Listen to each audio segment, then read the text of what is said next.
আমরা flag meeting করে প্রতিবাদ লিপি দিয়েছি এবং একই সাথে আমরা আমাদের পররাষ্ট্র মন্ত্রণালয়েও করেসপন্ডেন্স করে এই বিষয়ে ভারতীয় পররাষ্ট্র মন্ত্রণালয়ের সাথে যোগাযোগ করার কথা বলছি। তারা যদি বাংলাদেশি হয় আমরা গ্রহণ করব এবং সেটা একটা ফর্মাল প্রসেসের মাধ্যমে হতে হবে, এভাবে লুকোচুরি করে দেওয়ার মধ্যে না।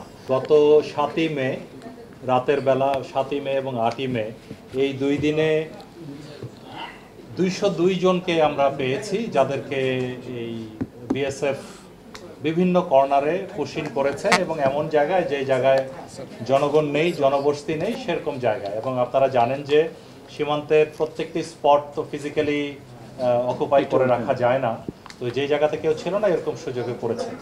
এই 202 জনের মধ্যে আমরা পরে আমাদের মাননীয় উপদেষ্টার নেতৃত্বে আমরা আমাদের মন্ত্রণালয়ে মিটিং করে তারপরে সিদ্ধান্ত নিয়ে তাদেরকে পুলিশের মাধ্যমে, এসবির মাধ্যমে ভেরিফিকেশন করে যাদেরকে বাংলাদেশি পেয়েছি। অ্যাকচুয়ালি এরা গত 2-3 বছর থেকে শুরু করে অতীতে 20-25 বছর আগে বিভিন্ন সময় নানান কাজে ভারতে গিয়েছিল, তবে তাদের মধ্যে তাদের সন্তানাদিও আছে যারা অনেক আগে গিয়েছিল। এইসব সন্তানাদি কিন্তু তারা ভারতের আধার কার্ড বা অন্যান্য ডকুমেন্টস পেয়েছিল, বাট পুলিশ বা বিএসএফ তাদের এগুলো রেখে দিয়ে তারপরে এই পুশিং করেছে। তো যাই হোক, এরপরে যেটা যাদেরকে বাংলাদেশি পাওয়া গেছে তাদেরকে প্রশাসনের মাধ্যমে তাদের নিজ নিজ এলাকায় প্রত্যাবর্তনের বিষয়টি প্রক্রিয়াধীন আছে। আবার এর মধ্যে 39 জন রোহিঙ্গা পাওয়া গেছে। এই রোহিঙ্গা যারা আমাদের এফডিএমএন ক্যাম্পে বিভিন্ন সময় রেজিস্টার্ড ছিল, কোনোভাবে ওরা পালিয়েছে ওদিকে, তো তাদেরকে আমরা ওই এফডিএমএন ক্যাম্পে আমাদের RRRC আর UNHCR এর মাধ্যমে তাদেরকে ক্যাম্পে ফেরত পাঠিয়েছি। তবে এর মধ্যে একটি অ্যালার্মিং বিষয় হলো, যেটা মাননীয় উপদেষ্টা একটু হিন্টস দিয়েছেন, যে এর মধ্যে আমরা কিছু রোহিঙ্গা পাওয়া গেছে যারা ভারতের UNHCR এর রেফিউজি, ওইখানে রেজিস্ট্রেশন করা, আইডি কার্ডও আছে। এটা আমরা এই আমাদের দেশীয় UNHCR এর মাধ্যমে, আমাদের পররাষ্ট্র মন্ত্রণালয়ের মাধ্যমে এই জিনিসটা আমরা সবাইকে জানাতে চাই যে এটি একটি মানবাধিকার লঙ্ঘনের শামিল। যেই দেশের রেফিউজি সেখানেই তো ওখানে রাখা দরকার ছিল, যে তাদেরকে আমাদের আইডি কার্ড আছে। এবং আইডি কার্ডটা আপনাদেরকে একটু যদি ক্লোজলি কেউ ছবি তুলেন এটা দেখতে পারেন যে এখানে আমরা 5 জন পেয়েছি। হ্যাঁ, একটা দেখাচ্ছি আমি, এই 5 জনের একটা দেখাচ্ছি এখানে।